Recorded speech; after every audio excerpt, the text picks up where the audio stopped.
سامنے آیا کیا ایک ایسے ملک کے اندر ایک ایسا جمہوری نظام نہیں ہونا چاہیے جس پہ اس کے ملک کے لوگوں کو اعتماد ہو؟ ایک سادہ سی تبدیلی یہ کیا کہا جا رہا ہے؟ اس قانون میں لکھا کیا ہے؟ اس قانون کے اندر یہ لکھا ہوا ہے کہ جناب اگر پیپلز پارٹی کی 5 سیٹیں بنتی ہیں تو ان کو 5 ہی ملنی چاہیے، 4 نہیں، 5 ملنی چاہیے۔ اگر مسلم لیگ نون کی 6 سیٹیں بنتی ہیں تو مسلم لیگ کو 6 سیٹ ملنی چاہیے، 5 نہیں ملنی چاہیے۔ ذرا یہ تو بتائیں کہ اعتراض کس بات کا ہے؟ اچھا یہ بھی میں بتا دوں یہ ان کو غلط فہمی ہے، یہ غلط فہمی ان کو اکثر ہوتی ہے۔ پہلے ان کو غلط فہمی ہوئی سینٹ چیئرمین بدلنے چلے تھے اور جو ذلت اٹھانی پڑی وہ ہمیں آج تک پتا ہے، اور شام کو کھڑے ہو کے بڑے انہوں نے بیان کیے ہم انویسٹیگیشن کریں گے، ہم جو بکا ہے اس کو باہر نکالیں گے۔ وہ کدھر گئے وہ جو باہر نکالنے تھے؟ وہ جو بکے تھے وہ کیوں بیٹھے ہوئے ابھی تک اسمبلی میں؟ ابھی ذلت مکمل نہیں ہوئی تھی، ابھی مزید ذلت کی ضرورت تھی۔ تو فیٹر کے بل کے اندر پاکستان کو خطرہ تھا کہ پاکستان کو بلیک لسٹ میں ڈال دیا جائے گا۔ انہوں نے کہا کہ پاکستان بلیک لسٹ میں چلا جائے ہمیں فکر نہیں، لیکن ہمیں اپنے لیڈران کی چوری کا پیسہ بچانا ہے۔ تو اس لیے یہ فیٹر کے قانون کے خلاف کھڑے ہو گئے۔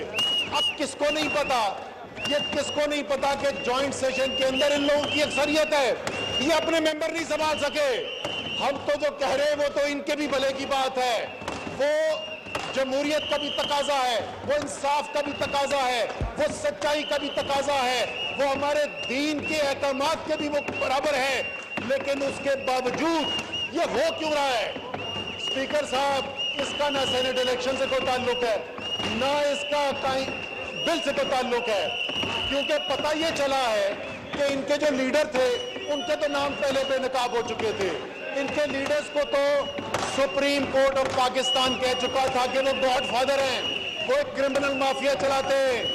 لیکن جو ابھی پچھلے دنوں کام ہوا ہے، جناب اکبر وہ بیٹھا ہے، ابھی جو انکشافات ہو رہے ہیں تو یہ پتہ یہ چلا کہ یہ گاڈ فادر واقعی میں اکیلے گاڈ فادر نہیں ہے، یہاں تو نیچے کرمنل نیٹ ورک چل رہا ہے، کوئی زمینوں پہ قبضے لے کر بیٹھا ہوا ہے، کسی نے پارک کی زمین کے اوپر اپنی جائیدادیں بنائی ہوئی ہیں، کوئی جو ہے وہ ڈرگ مافیا کی سرپرستی کر رہا ہے، کوئی جو ہے وہ فورن فنڈنگ لے رہا ہے غیر ملکی حکومتوں سے۔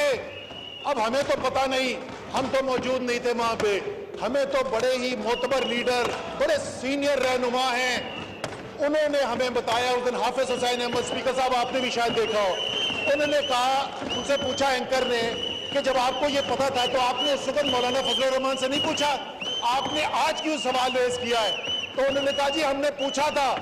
انہوں نے کہا اچھا پھر کیا کہا مولانا نے؟ انہوں نے کہا مولانا نے رونا شروع کر دیا۔ اب یہ بھی جو ہے یہ رونے کی آوازیں ہیں، یہ جو چیخیں سنائی دے رہی ہے، یہ اس لیے زیادہ دل سے نکل رہی ہے کہ معاملہ اب آصف زرداری اور نواز شریف اور شہباز شریف پر نہیں رک رہا، اب معاملہ ان حواریوں تک بھی پہنچ رہا ہے جنہوں نے کالا پیسہ بنایا، الیکشن کے اندر فنڈنگ کی اور اب وہ پیسہ ریکور کرنا چاہتے ہیں۔ یہ سمجھنے کی بات ہے عوام کے لیے کہ یہ جو میں داستان بتا رہا ہوں، یہ جو کالا پیسہ خرچ کر کے الیکشن لے جیت کے آئے ہیں، اس کا سینٹ کے الیکشن سے کیا تعلق ہے؟ جناب اسپیکر یہ پاکستان کے عوام کو سمجھنے کی ضرورت ہے۔ یہی انہوں نے نظام بنایا ہوا ہے، یہاں ان کو موقع ملتا ہے، یہاں ایم پی ایس کو ایم این ایس کو موقع ملتا ہے کہ جو ادھر کالا پیسہ بنا کے خرچ کیا تھا الیکشن میں اس پر کمائی کی جائے۔ یہ ان کی دہاڑی بند ہو رہی ہے۔ اب شاہ محمود صاحب ان کو ویبینار کرنا تھا، وہ چلے گئے۔ اب شاہ صاحب کو یہ بات پرسنلی نہیں لینی چاہیے، یہ کوئی شاہ صاحب کے خلاف تھوڑی بات کر رہے ہیں، لیکن آپ ایک قانون لے کے آئے جس میں لوگوں کی M P S M N S کی دہاڑی بند کر دیں، جس میں بکرا منڈی لگنی بند کر دیں، جس میں جو قیمت لگتی ہے وہ قیمت لگنی بند کر دیں، تو بیچاروں کا گزر بسر کیسے ہوگا؟ تو ان کا غصہ جو ہے سمجھ میں آتا ہے۔ اچھا اب ان کے لیڈران کے اوپر آ جائیں، ان کے ساتھ مسئلہ یہ ہے کہ ان کو سیاست کرنے کا طریقہ ہی ایک آتا ہے۔ انہوں نے کہا کہ جناب